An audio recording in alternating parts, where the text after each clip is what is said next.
పరమదూత పలుకులకు వందనమాలికవై, పరమ తండ్రి శుభములతో సంతస గీతికవై, ఆ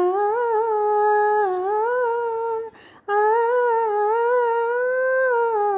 పరమదూత పలుకులకు వందనమాలికవై, పరమ తండ్రి శుభములతో సంతస గీతికవై.